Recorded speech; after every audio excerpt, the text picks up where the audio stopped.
అందరూ ఈరోజు పుట్టలో పాలు పోయడానికి వెళ్ళారు కదా. అయితే మనం పుట్టలో పాలు పోస్తున్నప్పుడు మనము ఈ 9 నామాలని చదివినట్లయితే చాలా మంచి జరుగుతుంది.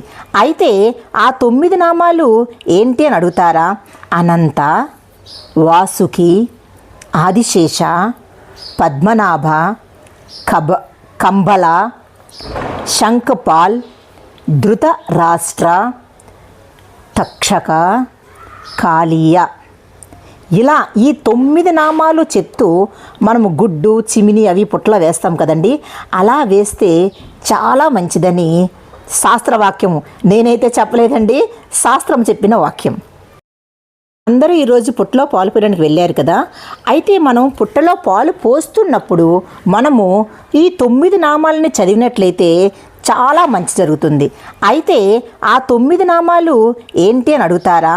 అనంత, వాసుకి, ఆదిశేష, పద్మనాభ, కంబల, శంఖపాల్, ధృతరాష్ట్ర, తక్షక, కాళీయ.